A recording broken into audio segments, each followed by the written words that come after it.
Uh, I lost it. Bummer. Did you have a train of thought you were going to go on?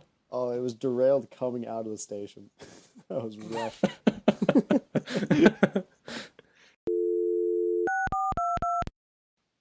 Oh, I see a mosquito on my wall. I'm going into predator mode. I want to hear the slap.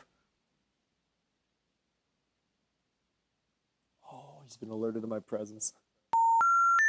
You ever have one of those trains of thought where you feel like a couple cars are missing in the middle? You're thinking about something and then you're like, wait a minute, but I was thinking about something else. I don't know how Hmm. I got from there to there. I've done that with conversations. I remember one time one of my uncles was over for Christmas, and I had brought up to him how I found it interesting how conversations meander from topic to topic. And we had this long conversation, and we were both kind of subconsciously aware of me having said that. And so Oh boy. we had gone from like cars to raccoons to something else random, and then we started to trace the conversation back, which I thought was really funny. Oh no. Just kind of be like, oh, how do you get from place to place? It's very interesting. You got really close to the mic right there. Sorry. I think that's kind of funny because then if you start tracing the conversation back, then you can start talking about the conversation, and then at some point you get to where you start talking about the conversation Mm. Then it's conversations all the way down. all the way down. I saw this great post on Reddit. The caption is beautiful lunar eclipse from our flat Earth. Wonderful. Oh, I love this. Yeah, I saw this. Oh, nice. Yep, that's pretty great. Although I'm I confused, thought that what's was funny. between the shell and the Earth? I assume it's the Titans holding up the Earth or something. Something to that effect. Why flat Earth? Why? Oh my god, have I ever told you guys about all of the discussions I had about flat Earth theory while I was in Norway, Denmark, and Iceland? Do No. people believe it? No, it was just I don't know how it first came up, but we were talking about how in order to have intellectual discussions, you need to have some sort of discourse, which means that Hmm. you need to take every idea and consider it. Even if you find it initially ridiculous, you have to give it credence, Yeah, right? To actually be exactly. able to communicate. Yeah. Yeah, so it was this discussion and somebody was just coming up with ridiculous theories that you would normally just dismiss offhand, but then, if you just try to understand why they're thinking in that way, you can kind of get this interesting perspective on, the other person's life, just trying to figure out why they believe that. But Mm. then it kind of turned into a trope because it just kept coming up. And it was like 3 weeks where every time we would have a conversation for an extended period of time, somehow flat Earth would like make it in there, and we would start discussing like reasons why the Earth isn't flat and how you can know that. I worked with someone this past year who took nothing but joy out of bothering me by bringing up conspiracy theories, Oh no. um, and would defend them impossibly. And the main one that he always tried to get me with was flat Earth theory, because he just had this way about him where you couldn't tell if he was joking or not. Hmm. It was impossible to peg whether or not he actually believed this or not. And so he'd always end the conversation with like, I can't say for 100% that the earth is round. I just can't say that. And it just bothered me to no end. Oh my. Because it's like, there's nothing but evidence for the earth not being flat. You can see the shadow of Earth on the moon. How is that not evidence? We Like have a it's round. picture of the Earth. Oh, but that could be fake, Mikhail. You never know. It could be Photoshop. photoshopped. I can tell by the pixels. Oh my god. Yeah, I think it's just funny. Um. Anyway, should we talk about school? We want to try to naturally flow towards school because I don't know if that'll end up happening, but Speaking of school, uh,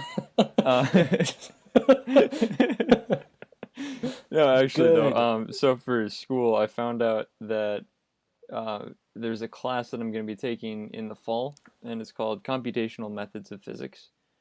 And I found out that the website for that class is still up from last year, and it has all of the homeworks and all of the labs and all and like the midterms. So I was just like, I'm gonna download everything. So now I Good have move. all of those, which I find comforting. I would. Yeah, I totally understand that. That's kind of like when I found out that for my real analysis professor, he left a bunch of stuff up and that he shares his stuff with other professors who also keep their website up. So, That's really Mm. nice. yeah. And if only like a lot of the stuff didn't directly translate, but it's nice to have like extra problems with solutions and stuff that, That's fair. I can look over. Oh yeah. Oh, Oh yeah. yeah. Oh yeah. Um, I have like the opposite situation that you guys have in that. So for our viewers that do not know, I am going to be in Norway this fall, from August 11th to December 21st, to study, and a class that I'm taking.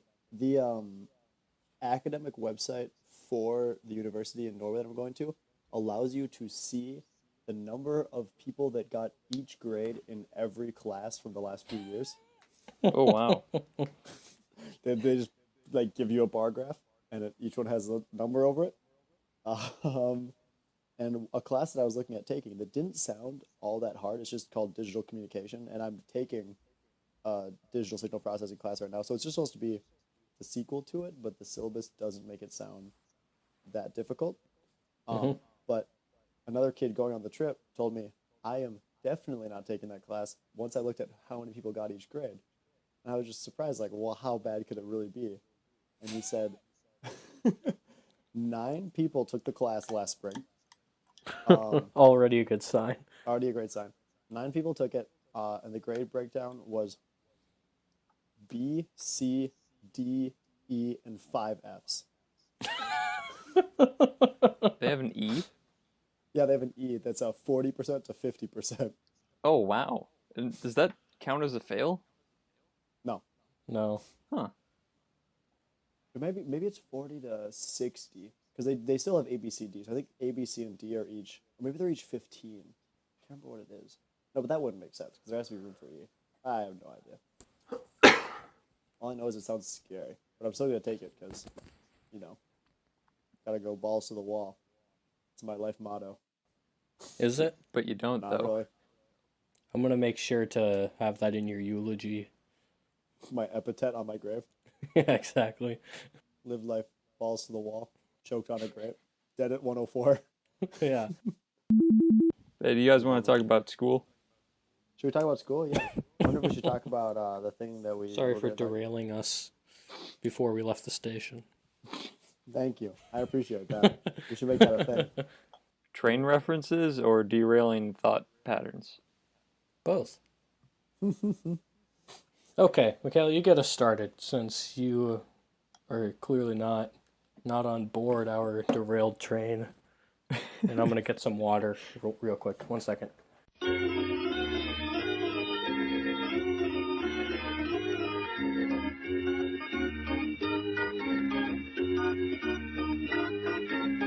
Okay. But I will start off on a positive note. I will note something that I really appreciated learning in school, which was how to touch type. Oh. It's a skill that I really, really like having because if I had to like hunt and peck, that would take so long to write things. Oh, okay. So you're trying to get the muscle memory down to be really accurate touching on a touchscreen? No, touch typing is like is a way of learning normal typing. Because Jack, I think you're probably thinking that like, oh, everyone can just type on a keyboard without looking, right? But no, that is not the case. Oh, I wasn't sure if that was what he meant. Okay. Yeah. Yeah, that's what it's called is touch typing when you have, your hands resting on the classic home row and you can Mm-hmm. just touch all of the keys without looking at them. Yeah, Um, do you know? Okay. I think this was on Hello Internet, or no, probably Cortex, where they were doing a survey of their listeners trying to figure out who is learning touch typing, and apparently it's not being taught in schools as much as it was anymore. When did you start learning typing? Oh man. Well, it was definitely in elementary school. I want to Hmm. say third grade, probably. Yeah. I think that sounds about right.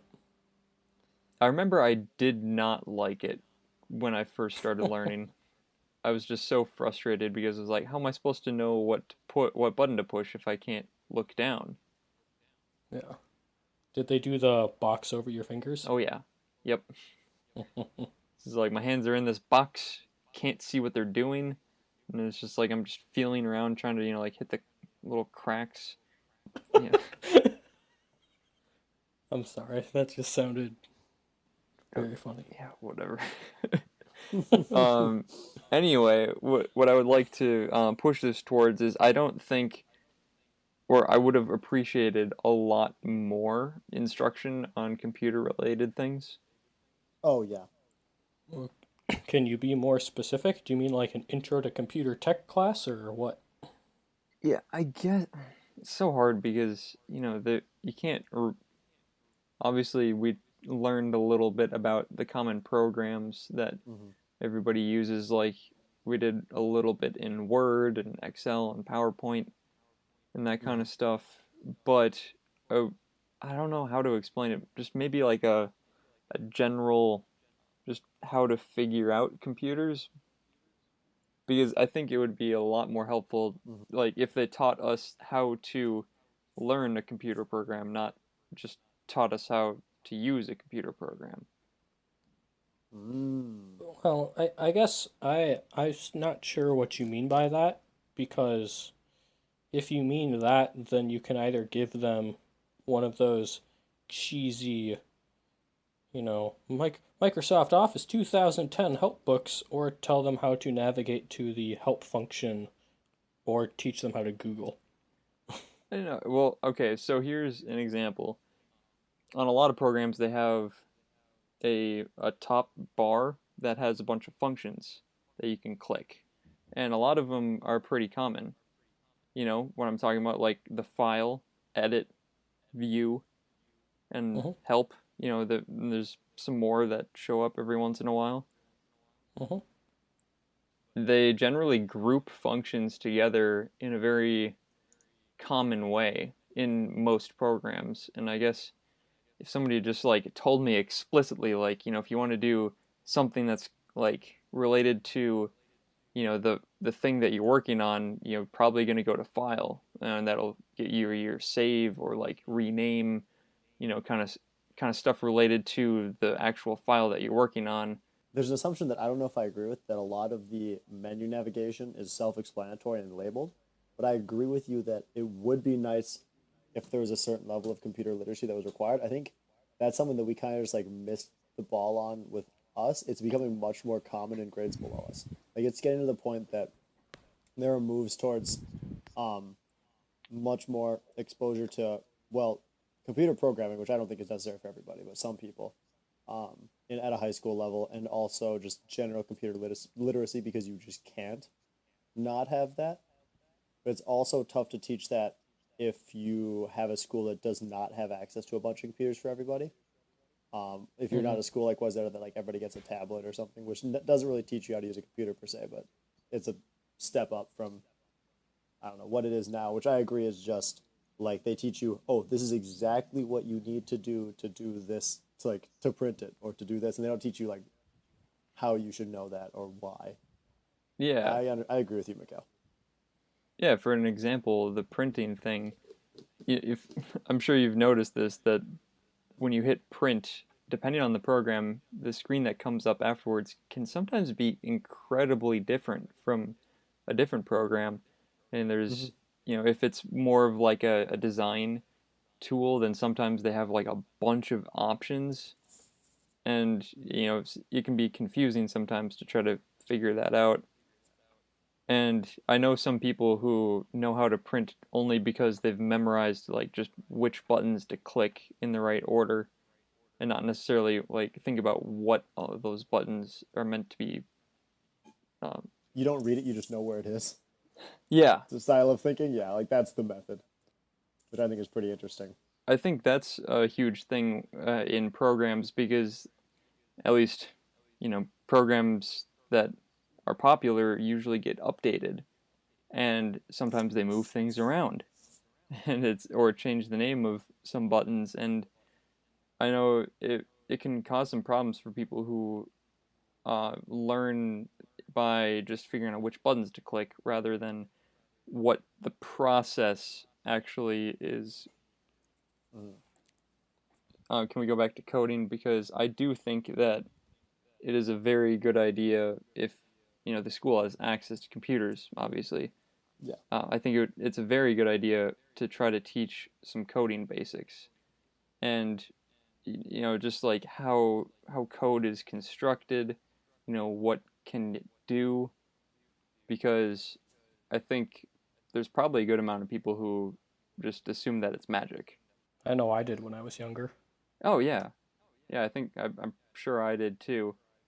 But if you can just know how to take a look at it and pull all the parts instead of just getting overwhelmed by all of these words that don't make sense, just learning how to look at it, deconstruct it would be Mm, helpful.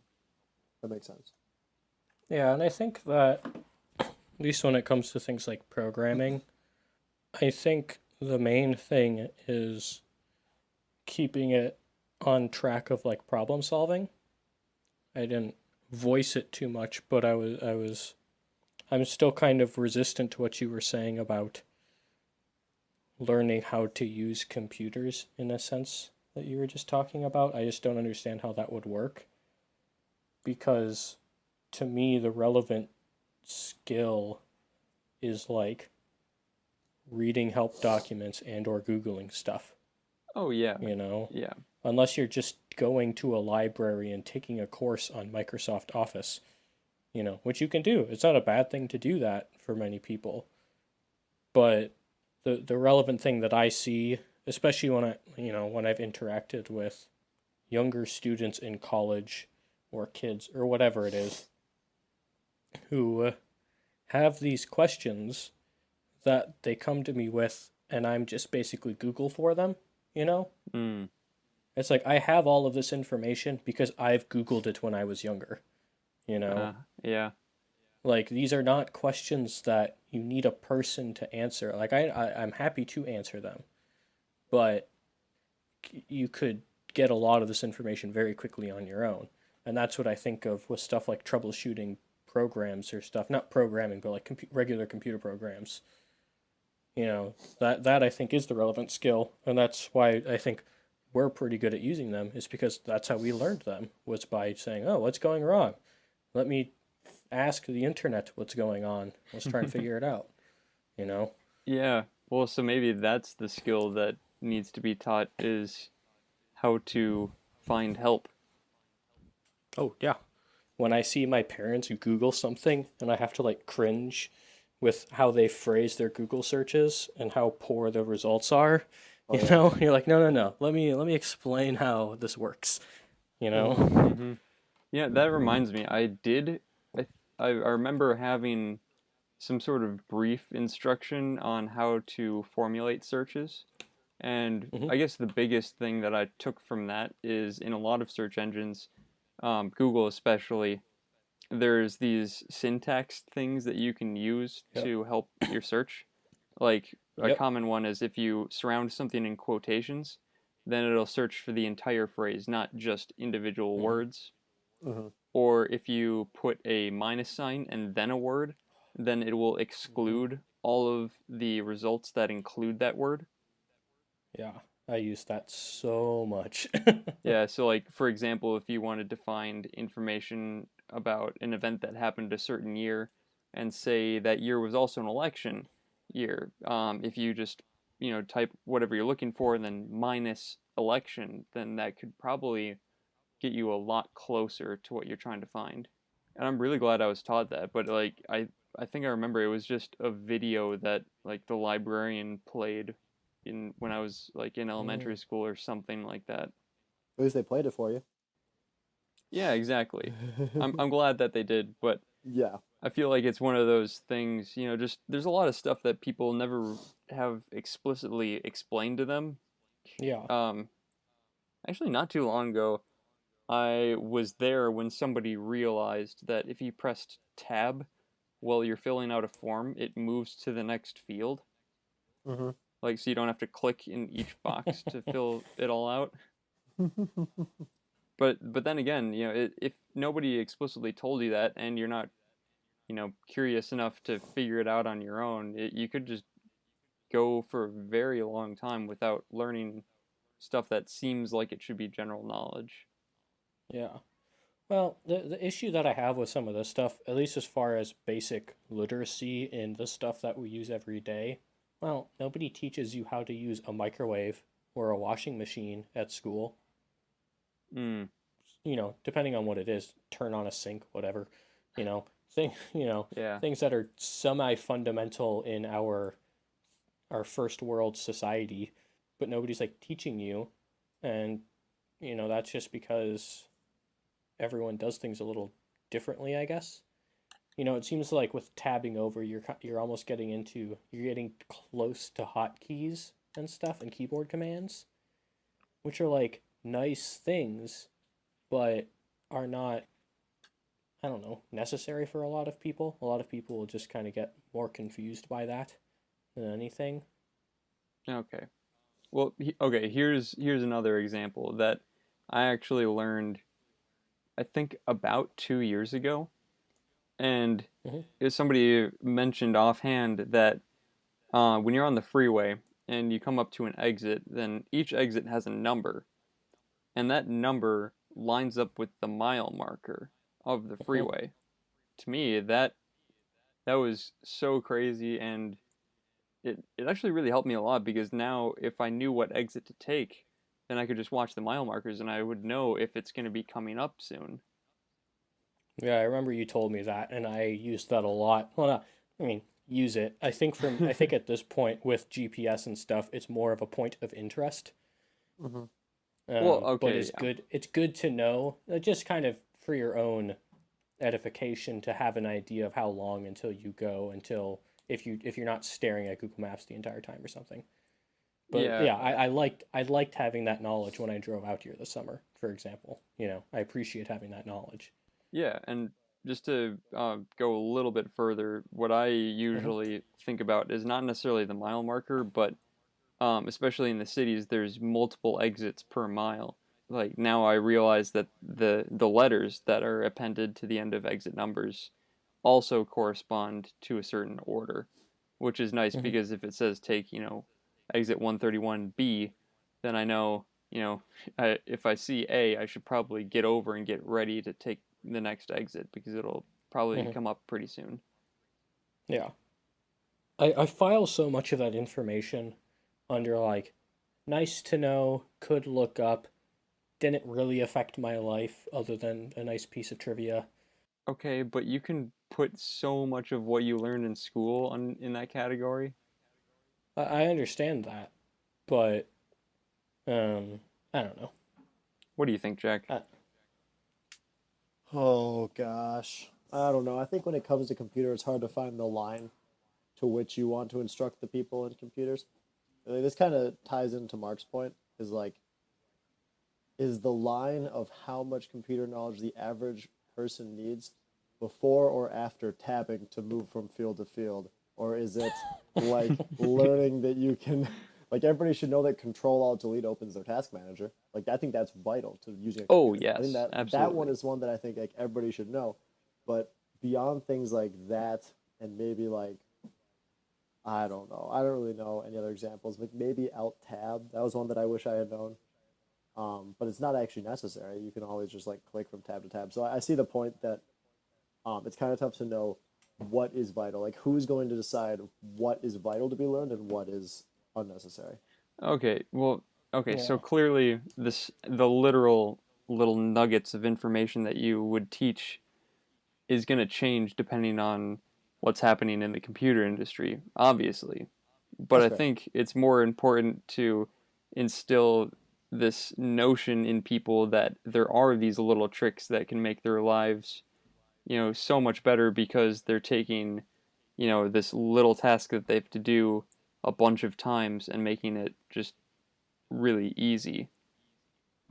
I guess That's that, fair. and also just, learn to look at the help documentation because it actually does work. But also, we're the kind of people who appreciate that sort of stuff.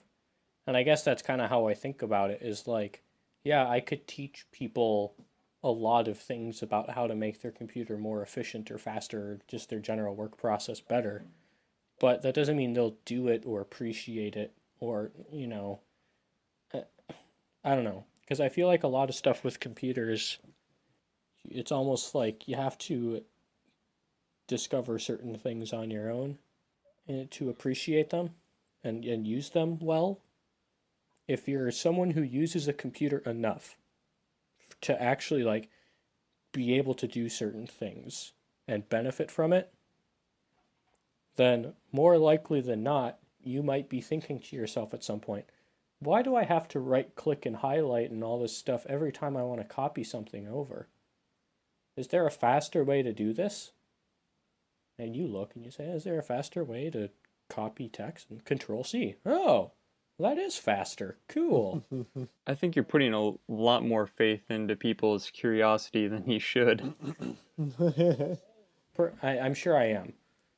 It's hard to be like, oh, let's draw a line in the sand in like a computer tech class and be like, okay, you memorize this list of keyboard shortcuts. Well, no, that's not at all what I'm saying. I don't think that's a good idea. But that's just what it's kind of sounding like. Okay, well, let me try to explain it better. What I'm trying to say is that what I think I would appreciate to learn in school is just like learning how to make connections that are useful. Just like Mm-hmm. looking for these things. Yeah. Okay, well, so it's not just computers. Hmm. All right. Are Well, you trying to teach people how to be self sufficient? yes, or just at least make these connections between things and realize that there's usually a good reason for why something is the way it is. Like, I get that ideally we could impart that knowledge unto people, but that's what I mean by like, it's like an exploratory thing. That's how you learn these things. You can't be like, oh, notice how when you're working in Microsoft Office, everything that's related to editing the text is under the Edit tab. Well, like, yeah, but, and like, isn't that a fun connection? See how many more connections you can, like, I don't see how How you would implement it? you'd go about doing anything of that sort, because we all do it and we appreciate it because we had to do it on our own. What want to know the one piece of computing that I found out this summer for the first time? What was it? I learned how to use cut. I never knew what cut did. Hmm. Oh, All that I knew that cut did was remove text that I didn't want. I didn't know that it also copied it. So Okay. it was just nothing that ever like it never came up. I never bothered to ask anyone what it did. No one had ever taught me. I knew copy and paste because that's just like a phrase now, copy and paste. But no, I never hear people say cut and paste. If I'd ever heard the phrase cut and paste, I probably would have been able to figure it out. But I never hear that. So I never knew it. But like I figured it out eventually, you know, and that's a nice piece of information, but I don't like hold it against anyone for not sitting me down and saying, okay, this is what these things do. so moving away from that, I did have another thing that I think we might be more in agreement that this would be something that should be taught much more readily in school. I think Mm. personal finance is Ooh, something that is severely lacking in yes. the modern educational system. Do you guys both agree? Just as a Oh, starting point. absolutely. Do you agree? Yes, personal finance, yes. Okay. I Yeah, I don't I think just like I want to econ, make that a very distinct not phrase yeah, because not like I see so economics many posts or of people like nobody told me how to fill out my I-9 or do my taxes. Well, no, of course not. That's not. It's Yeah, I so mean, it's I not. It's understand not. that point, but It's not filling out forms. It is personal finance. It's planning your finances yeah, for yourself. Okay, exactly. I want to make a distinction because I think that the tax forms are confusing and I not necessarily to fill out because they're pretty self-explanatory what's supposed to go in each box, but I do think it is pretty confusing to figure out which forms you actually need to fill out. The ones that they send you to fill out. But what I if they agree. don't send you any? Why would they not send you forms? I never got sent forms. I had to like go and download them myself from the website. Oh wait, never mind. I know what you're talking about. Never mind. I was thinking of like getting sent your whatever W-2 or whatever that is. Yeah, yeah, Oh I get yeah. what you Yeah, mean. never mind. You're totally right. I know what you're saying. I just think it's something that it's so important, and so many people are so financially illiterate that it's like pretty shocking. Yeah. Yeah, it Um, it kind of made me sad when I came into the U freshman year, and there was a bunch of signage and a lot of media around the freshman areas talking about how to, budget yourself. yeah, Hmm. Which I think it's great that it was there, but I also think it's kind of sad that it needed to be there. I agree. Yeah. Yeah, that definitely makes sense. Do you remember flex hours in middle school, Jack? Yes. Do you remember? I think Mr. French, if you had him, he was the math teacher, Yeah, and he did a flex hour for like about personal finance. that's really helpful. So like he taught us how credit cards work and everything. Yeah, which would have been incredibly helpful. The specifics aren't necessarily with me. If he had taught me about tax forms, I probably wouldn't remember. The thing that I want to push back about tax forms, Mikhail, is that tax lawyers don't know how to fill out all the tax forms and what necessarily what to do because the laws are always changing and they just kind of guess. You know, like you can look up interviews with people from the IRS and they're like, "Oh, we just do our best to try and keep up, but everything changes faster than we know how to keep up with." I mean, like you don't have to tell somebody like literally you need to fill out that like 1099 D or whatever, but Yeah. more generally like if you have, any dependents, then you might need to fill out, a special form, Yeah, just yeah. stuff that you should think about. Yeah, have it in your mind to say, "Oh, yeah, I should look up this." Yeah, because like you can look up at everything that you want, but you need to know that it exists first. Yeah, yeah. Mm-hmm. I agree with that. That's totally fair. That's a good point that I haven't You didn't factor that into your given mindset, enough yeah. credit. Yes. I was just gonna say briefly, like that's what I liked about like, just like even knowing the compound interest formula, little things about how loans work, Yeah, especially because like the world has turned into such a it's either like instant transactions via like debit cards and stuff, or you're on some sort of a loan type thing like a credit card or actual loans, mortgages, all that sort of a stuff. yeah. Like it's so common That's what the now. economy has become, Hmm. that you have to be so on top of it. And especially, I know for me, like, it's so easy to like spend money on a credit card or a debit card even and just not keep track of it well enough. Yep. Like it's so much easier when you have cash because I can physically see how much money I have all the time when I'm about to buy something and I have to hand something over to you in an exchange of goods. And there's True. none of that, you know, Hmm. Yeah. nowadays. And that's hard and you have to be way more aware of being vigilant with keeping track of everything and how everything kind of operates. Yeah. And I I agree. want to harken back to our last episode and say that it Mm. is just important to know how you think of things because for me, I really don't care about the whole physical paper thing. Like it doesn't feel any different to me handing over a $20 bill and, swiping my card when it says $20 Oh, on the screen. But to make sure I'm on top of it, I have a reminder in my phone where every week I go into my online access to my debit card and I take a look at all the transactions that are listed there and I make sure do they add up Do they make sense? Do I remember doing all these purchases? So, it just keeps me on top of it.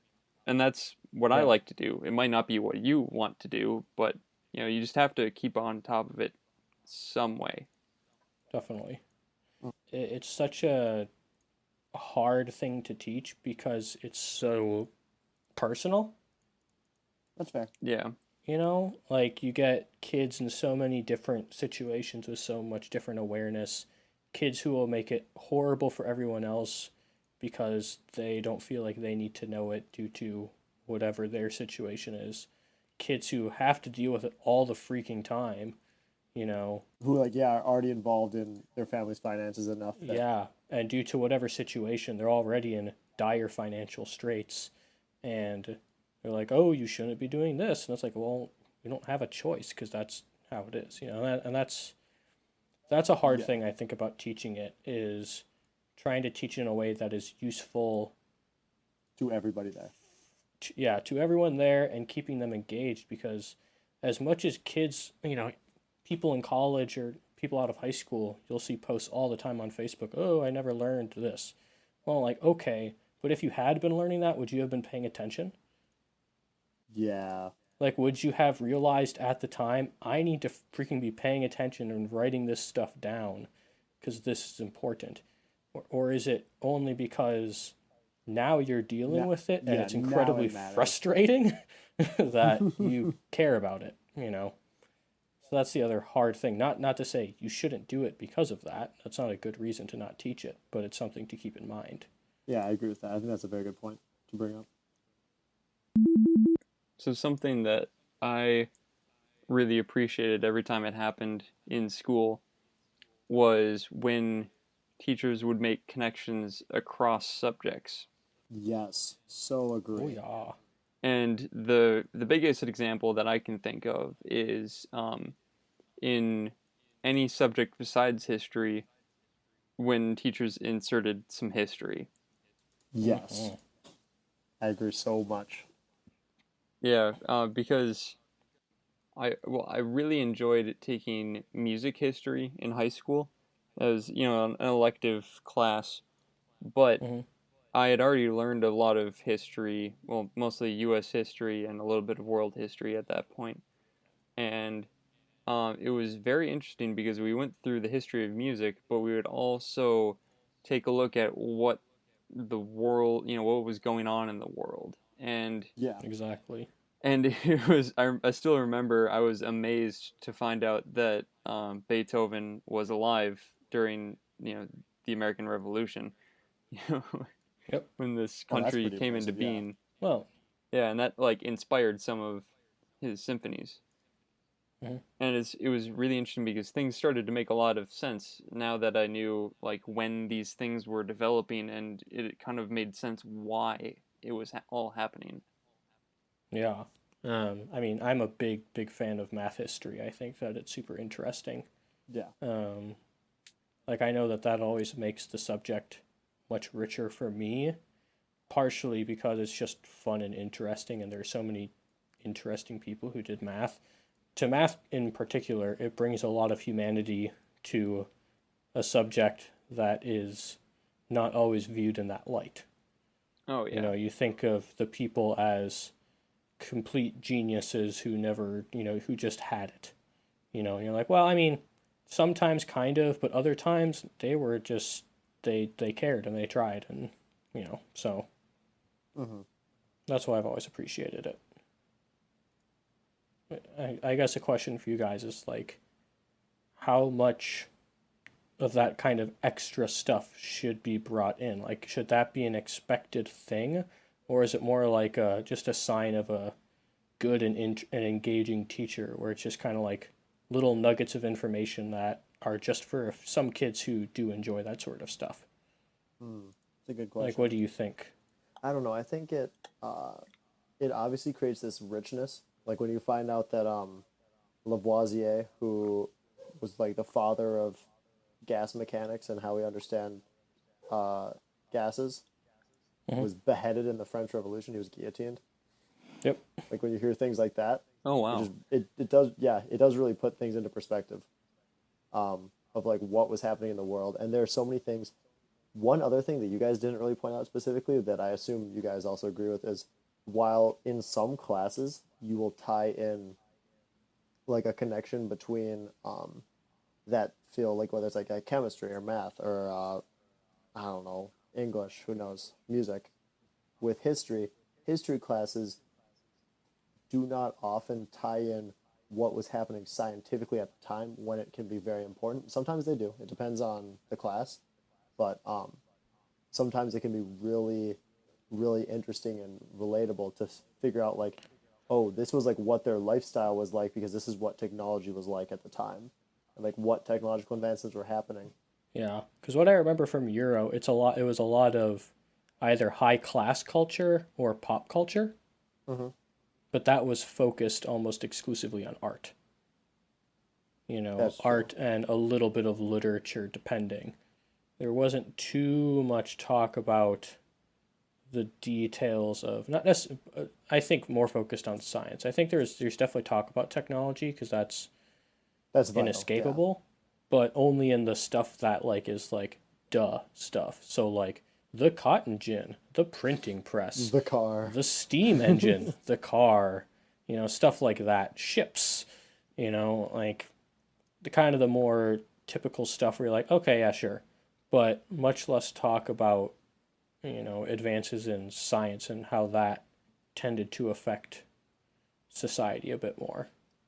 When I had my trip over to Europe, Professor Imbertson took us out for a walk one day, and he gave this really amazing lecture, and it was probably about 15 minutes, but he taught me so much about the history of power generation, and it was just so interesting because all of it, or almost all of it, was just a series of accidents or, stumbling into these new technologies.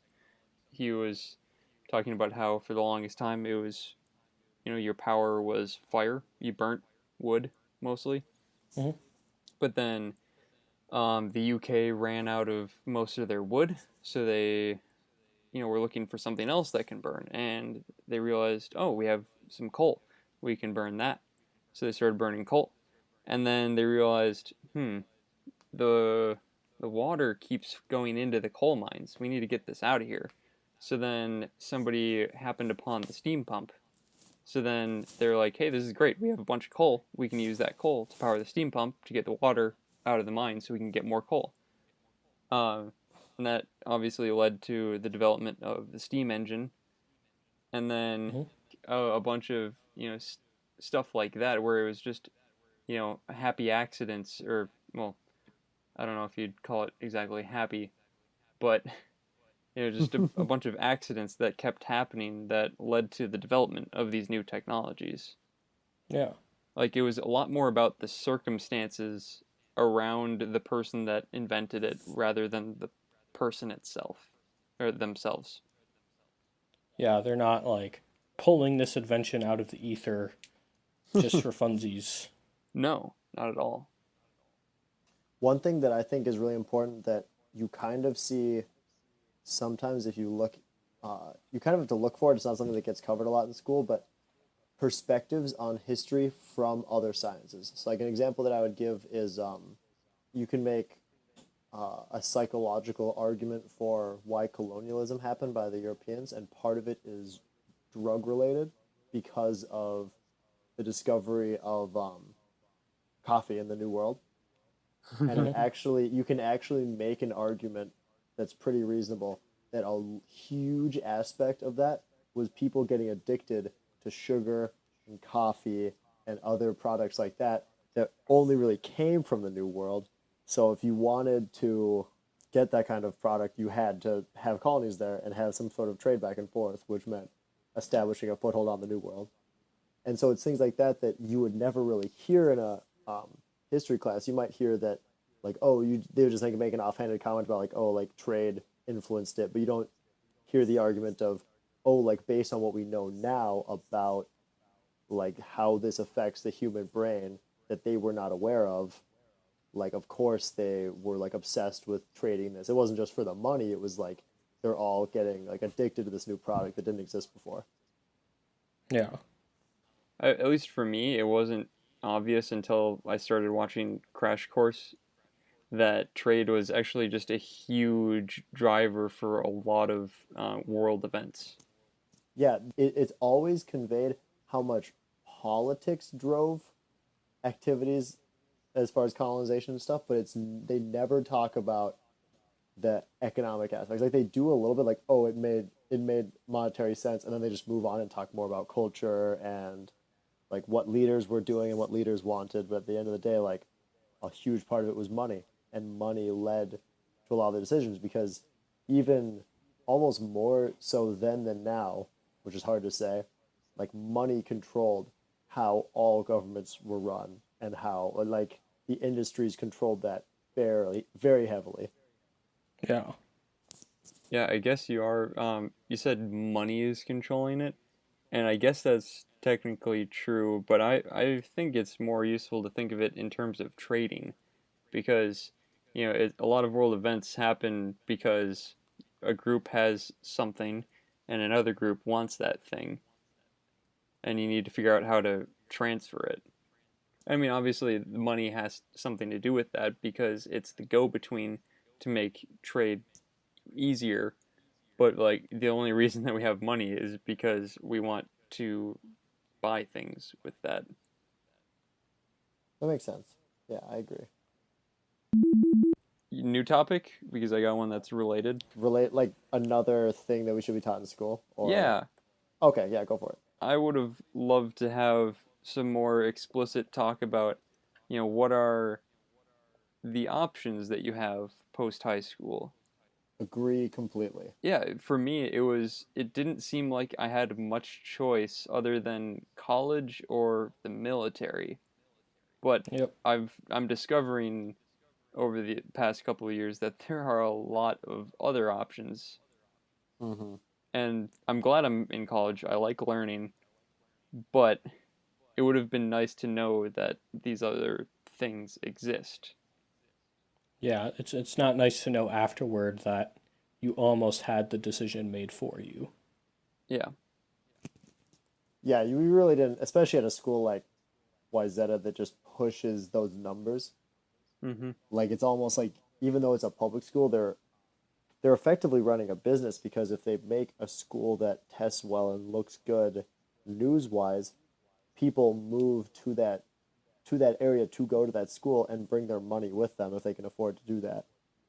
Yep. And so it is kind of like the school will get more funding if they do better, which you'd think should almost be the other way. Like schools that are underperforming should be given aid in order to get better because there's still people that are going to live in our society. We want them to be smart. The entire point of paying for public education is so you don't have to like be surrounded by people that are, I don't know, causing problems because they don't know how to do things. I really do appreciate living in a society where people are, for the most part, competent, even though sometimes it might not seem that way. Overall competent. So delicate, Mikhail. Well, I mean, yeah, if you think about it, there's a lot of things that people are just kind of aware and do. I'm struggling to think of an example, but I know that we're better off with public education than not. Oh, 100% yes. Reading, there's an example. People can Mm. read signs, which is great because then you don't have to have people telling you things. You can just put a sign there and it'll be good Very true. for the most part. Most people are literate. I agree. Well, I mean, even if they are literate, that doesn't exactly mean they'll follow. They'll do what the sign says. Yeah. Yeah, I mean that's fair. That's a whole Yeah, but different we can issue. pretend that they will. Yeah. And then hold people accountable. Exactly. Like having a generally informed public, not necessarily informed about like policy, and that's not at all what I mean, but just understanding generally having a certain level. We wouldn't have epidemics like flat Earth or Anti-vaxxers. anti-vaxxers. That's one of the worst ones. I find it funny that you're describing that as an epidemic. It is. It's an epidemic of misinformation perpetrated by people that don't know any better. It's far worse of an epidemic than flat earthers. And the thing about anti-vaxxers is that they are an epidemic that can then cause another epidemic. Yeah, That's a bit more tangible. that's definitely the worst You part, know, in my like the opinion. fact that we've had, what, 70 cases of measles in Minnesota this year, Mm-hmm. Oh boy. which is more than like 10 times what we've had in the past 7,000, I believe was the number. But like it's been a long time. And last year we had like 5 cases of measles, and then all of a sudden it has swelled up in Minneapolis. A huge portion of that is an exploited and lied to Somali population. So my girlfriend is being certified in autism spectrum disorder and working with people that have autism as a part of her degree. And Hmm. part of that has obviously involved discussing the vaccine discussion. Yeah. Um, so, for those who don't know the history of the anti vax debate, it really wasn't a debate at all, and people weren't worried about them at all until this one random scientist and his team Hmm. found what they thought was evidence that vaccines cause autism, which he then took back within a year. He recanted what he had said, and he like took his paper out of publication basically because it was wrong. And there have been lots of studies since then, obviously, that have shown that it was wrong. But that scientist still advocates for the anti-vaxxer movement, and he personally came to Minnesota and has spoken to communities of Somali immigrants to Minnesota, and has advocated that they should not get vaccines for their kids, because they're a vulnerable population, could be easily exploited because of language barriers and education barriers and etc. Yeah. And so it is blossomed out from that population, and because of just the general air of mistrust of science that has been propagating recently, it has even made it into the circles of people that are far too educated to actually believe that vaccines cause autism, or that your child getting measles, in the hypothetical situation that vaccines could potentially cause autism, you're saying that you would rather that your kid get measles and spread measles than have autism, which is horrifying. Yeah. Yeah. And I think, and the thing with the anti-vax stuff is that the the people who are like this guy who are doing stuff like this, they're not the ones saying it causes autism. They're saying we don't know that it doesn't. So, you might as well be safe. You can make, the educated choice, which is Mm-hmm. just the most frustrating thing. It's like, no, you're not. You're not doing that. You're not. This isn't a choice. This isn't like, I don't. It's just so frustrating It really It for shouldn't so be is. a many choice. It different should be reasons. legally required, but they would Yeah. never make that legal. They Well, would some never places do it. have been. I think there's a few states where that's Oh, been well, that's the becoming a case. Okay, thing. that's cool. I Um, like I, that. I can fact check that after, uh, Please do. Yeah. but I'm fairly confident I've seen a few. If anybody's interested in getting all of this information in a very entertaining and condensed matter, John Oliver does a great bit about it. Mm, He did. yep. Yeah, that's true. But I think this is another thing that I think schools may be able to, put some effort into teaching. Again, I have no idea how, but just like trying to figure out what is misinformation, because I think especially for kids today, they're being exposed to a lot of it. Fake news. Yeah, fake news. Exactly. Because I remember I think it was in middle school or something, we had a short unit in whatever class about advertising, and we did this exercise where we watched like a couple commercials and we tried to figure out where they were trying to be tricky, finding the weasel words or that kind of stuff. Yep. Made with 100% chicken.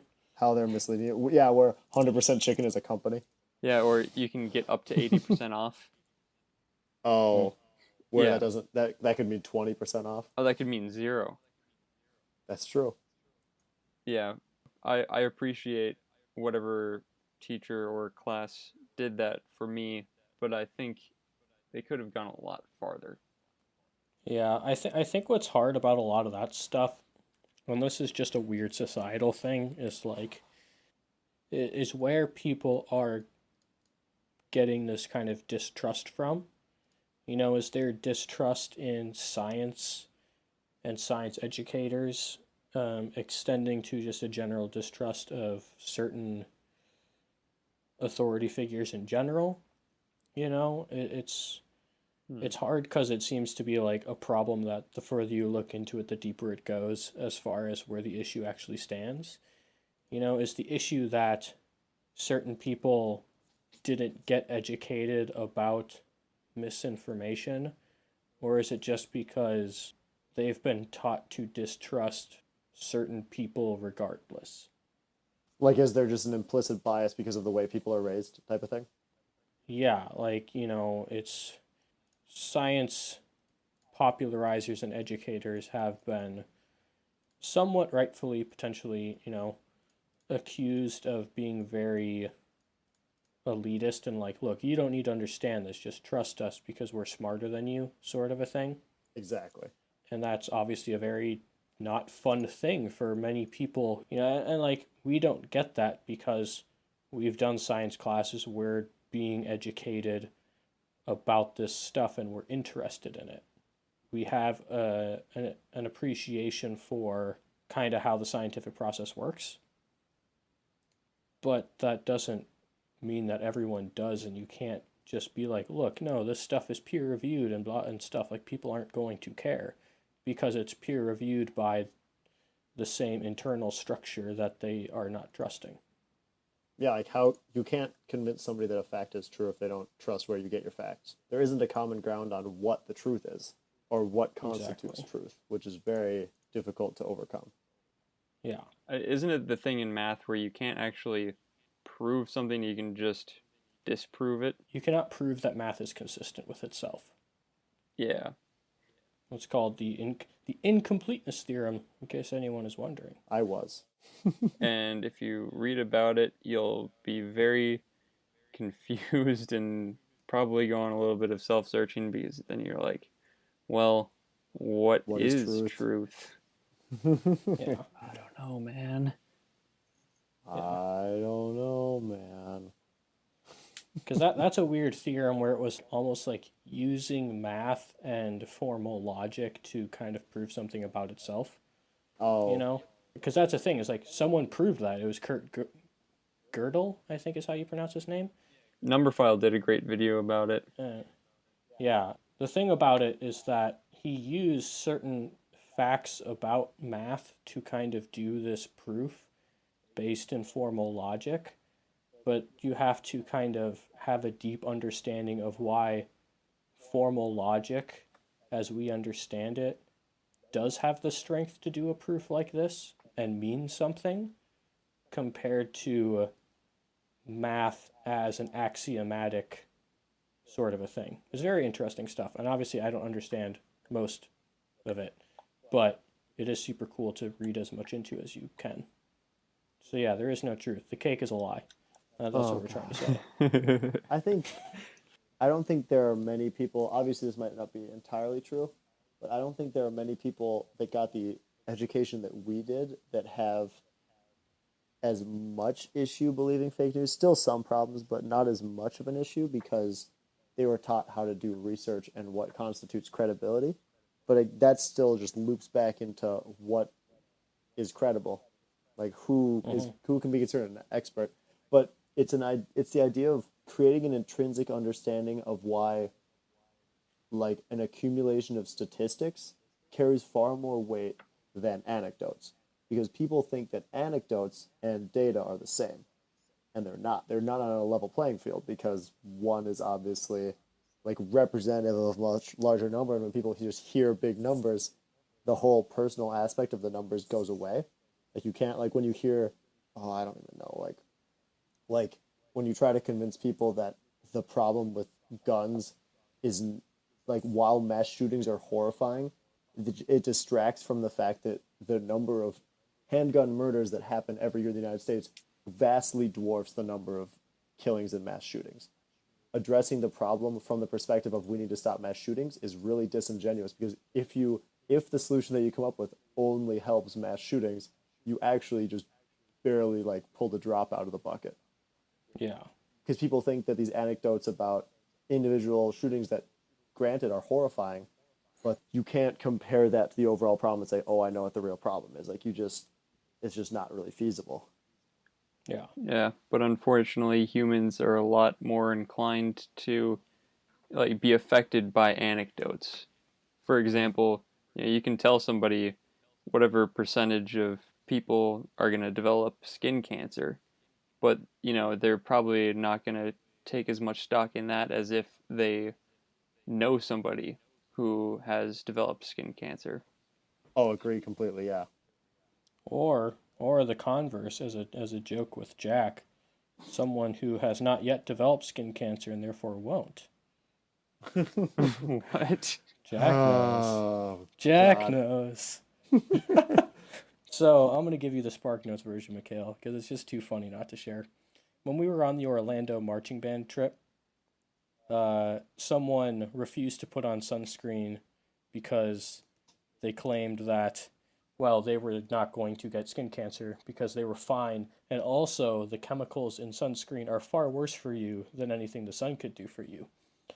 And so No. this was the last day of the trip. We were all cranky and tired, and it was hot outside. And Aaron spent the rest of that afternoon on reading out loud AMA journal articles about sunscreen. AMA standing skin for cancer. American Medical Association. Oh, okay. Yes. That makes a lot Yes, more not sense. ask me anythings. Sorry. That would be very confusing. Mm-hmm. Yeah, so things like that, where you're like, but how is this where this is what you believe? I don't understand. And when it's somebody that is intelligent, like Yeah, is yeah. ostensibly like, you are a smart person, you will go off and probably do great things. How do you believe Yes, you this? have a similar background to all of us, have been taking similar classes at the same school, similar experiences, and here we are. Can I make a point here? It's tangentially related, and I think it's Is it important. anecdotal? No. Anyway, I want to make the point that intelligence and ignorance are not mutually exclusive. So true. Thank you, Mikhail. We needed that. I think we do. Because I've run into this many times where I've said somebody is talking, and then I correct them about something. They're like, "Oh man, I'm pretty stupid," and then I say, "No, you're not stupid. You're just ignorant." And for some reason, people don't I'm appreciate sure that. and yeah, I was gonna say, how well did that come off? I think we need to harken back to our first episode about how we interact with people. Oh god, it's so hard. Mosquito is back. I almost got him that time. Come on, Jack. I know. That'll be fast. I have to say, that's the other nice thing about San Diego is that there are no mosquitoes. Have you read anything about what they're planning on doing about their mosquito population in part of California? You'll find this very interesting. What? They are repopulating with Oh man. 20 million male mosquitoes that carry a bacteria that makes them much less likely to be able to carry the Zika virus and another dangerous virus that mosquitoes can carry. I had never heard of it, but I believe them that it's dangerous. They know better than I do. The point is that they will mate with female mosquitoes, and they simultaneously reduce the ability of the females to give birth. Like it will drastically reduce birth rates, which is depressing. Yeah, I get it, but I'm over it already. I don't find it depressing. Oh, you made a noise like "aw," and I was like, No, oh. no, it was a hmm. Oh, I thought it was, oh, those poor mosquitoes. I'm just thinking of all the things that have ever gone wrong in reintroduction programs. Oh, I'm sure it'll be okay. New Zealand, anyone? Yeah, like what I want is a graph of all reintroduction programs into the wild of any species, or just introduction programs, a graph of what percentage of them have gone off flawlessly to our knowledge. That might be tough data to get. Yeah, the main point is it'll decrease. So it'll decrease birth rates of mosquitoes, and in the process, it will also if the mosquitoes that are born from those females carry that same bacteria and will not be able to carry Zika or that other disease as readily. Like they could still carry it, but the likelihood is like far reduced. Clinical results have shown that. Sure. So they're planning on releasing 20 million over the course of like, I don't know, 4 years, I think, because they have to breed them, which is a thing. Yeah. It sounds difficult to do in bulk, but I think it should be pretty interesting to see how that goes. I don't know if anything will come of it or if it'll be like an actual noticeable difference. Like you said, like, well, what's going to happen? I don't know if I'm as worried about like lasting detriments as you are, because the way that you talked about reentry programs made it sound like you are worried that it's gonna be like it's gonna make it worse or something like that. Well, not necessarily that it's going to make it worse, but like I don't know what part of California are they doing this in. I have no idea. I would have to look it up. Okay. There is already a crap ton of mosquitoes, and they're just saying we're just going to breed 20 million helper mosquitoes who we hope are going to end up being the dominant part of this ecosystem. Yeah, because that's one problem that I saw with it immediately was, well, you're deliberately breeding mosquitoes that will not be born as often. Like that's just Yeah, an exactly. inherent flaw right off the bat. Is like, well, okay, I guess, but how helpful is that at the end of the day? Yeah. So I see that point. I don't know. Um, I've always found those sorts of endeavors very interesting because they go so wrong so often, even today. and in ways that nobody ever predicts. It's almost like that's the benefit of Yeah. doing it. It's like, let's see what happens if we do this. Like, it's not even like an expectation that it'll work. It's like, oh, let's see, like, if something that we didn't expect happens that isn't terrible. Yeah. Yeah. It's a great way to do science on an ecological scale. Yeah. Oh, very true. Let's just tamper with the infinite number of variables that we possibly can and see what goes wrong. Just turn this dial. Oh, God.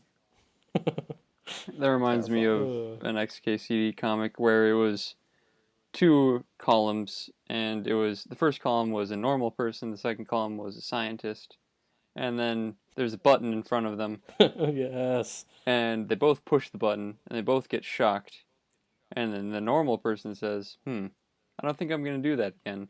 And then the scientist says, I wonder what happens the second time I push the button. Yeah, and I think the scientist like whips out a clipboard out of nowhere or something. Oh, yeah. Probably. When you said, Mikhail, like you wanted to talk about stuff we wish we had learned in school, I know that I was like, oh, that's a great idea. Because it always sounds like a good idea. Because I always feel like I talk to so many people who say, like, I wish I had learned XYZ in school. Yeah. You know? I don't know. Maybe it's just like by nature that I just like, I don't know. I just haven't ever really worried about that sort of stuff. The only stuff that like I wish I had learned in school are things that are like currently immediately relevant to like what I'm studying in math or something. But it's not like I blame anyone for not knowing it. It's just kind of like, oh, I wish the curriculum were slightly different or I had done different things. I Yeah. guess it's more like, what are my personal regrets from high school? More so, how do I wish the curriculum was different? What are your regrets from high school, Mikhail? You mean academically, or Oh, just in general, whatever you feel like sharing. This is a safe space, Mikhail.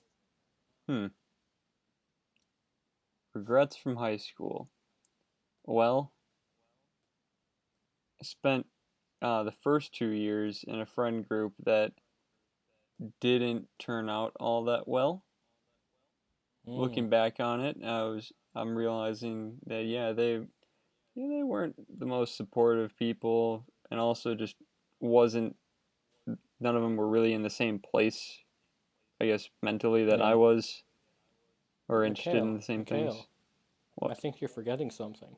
You were in a lab group with Andy and Fleshy and I. Oh, I know, but I mean, like, the I group know, of I'm friends teasing. yeah. Like, I didn't really hang out with you guys outside of school. Oh, I know. Yeah. Yeah, that would have that would have surprised me actually. I don't know if that's weird, but I'd have been surprised if you were like, yeah, we like hung out all the time. Yeah, Mikhail and I have been besties since high school started. Mm. I think I like how our relationship has gone where it's just been, a slow burn and it's just lasted for a really long time. I agree, Mikhail. We're like a sterno can. Wow, that was deep. That I was wanted to awesome. give like the least rum. I was gonna go like super sappy, and then I wanted to give him the old switcheroo. Oh, I appreciate that. So sterno can it is. All right. Well, what about you guys? Regrets from high school? I think I had a flawed understanding of how to. This is kind of similar to what you said, Mikhail. I had a flawed understanding of what it means to develop actual wholesome relationships, and I think it impacted the way that I approach relationships with people in high school, just in general, and is part of the reason probably that I don't have a like I do obviously still like I live with people that I graduated from high school with, and like I do know a lot of them super well, but I feel like a lot of people that I thought of as like really good friends of mine in high school really just aren't anymore, which seems weird for people that I like spent so much of my time with. They're like all of a sudden like, oh no, I don't care. Like it just Hmm. seems kind of like, well, why did I spend so much time with them then if like I didn't actually care to like if suddenly there's a little bit of distance between us and it's like, all right, bye, friendship over. Yeah, Like okay. how close is that relationship? What were you gonna say? Well, I was gonna say I don't know if this would be opening up a whole new can of worms, but I think it's That's an okay. interesting question to ask is whether or not a relationship needs to last forever.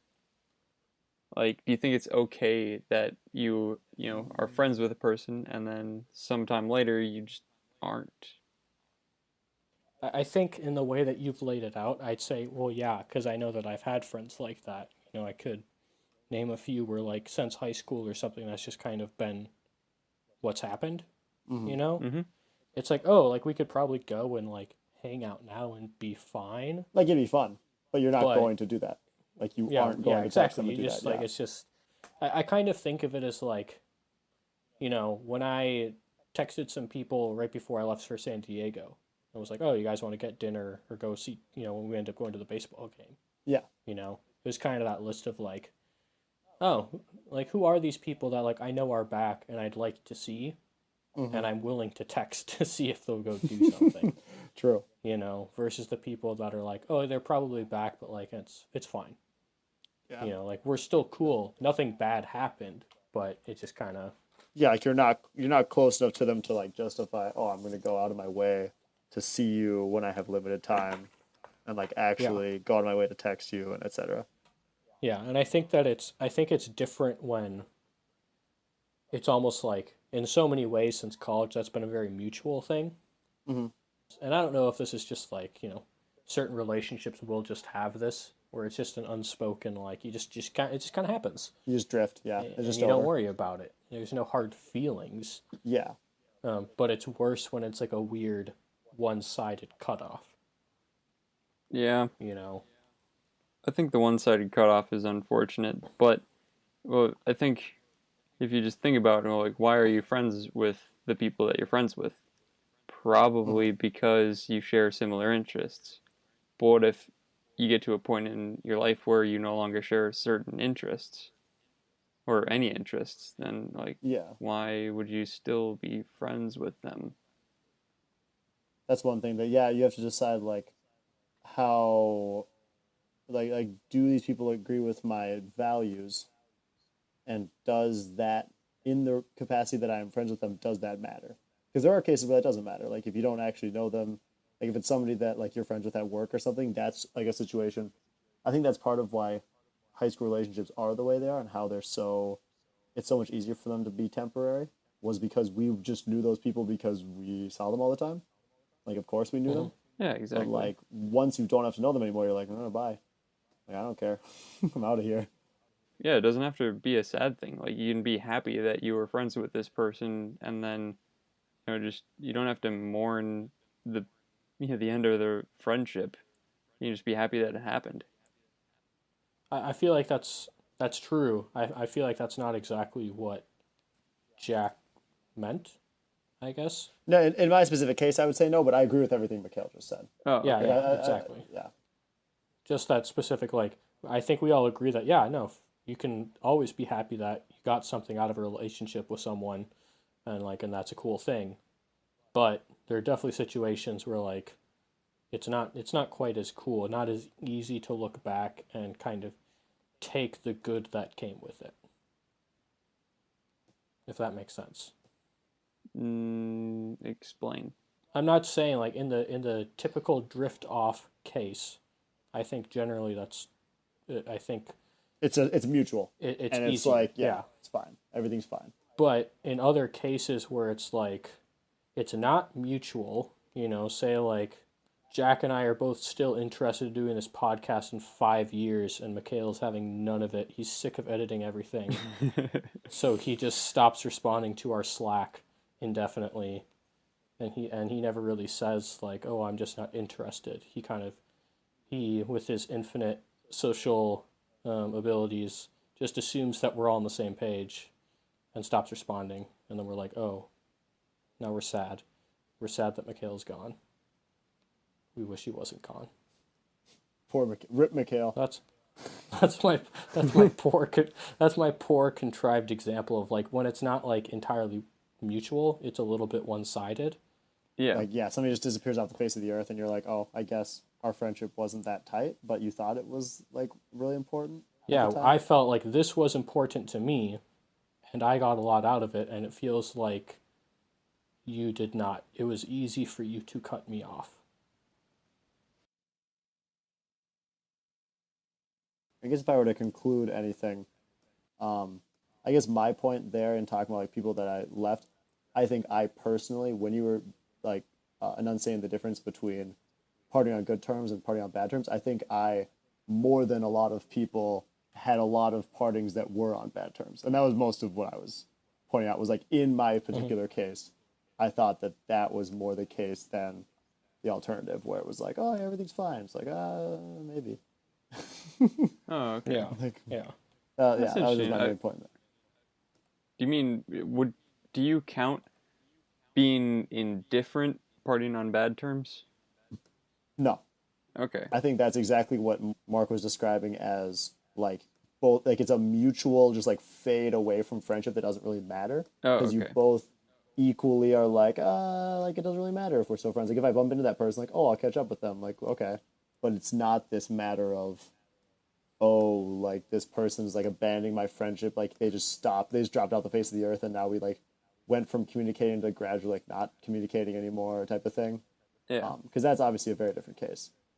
But I think indifference, I would say it's not particularly bad. I think that's just how life is. Like the point you made, Mikhail, I agree completely that sometimes you just, well, that was that, and like you can remember it for what it was, and try not to whitewash it into something else in your memories, and just remember it realistically and like learn the lessons that you got from it.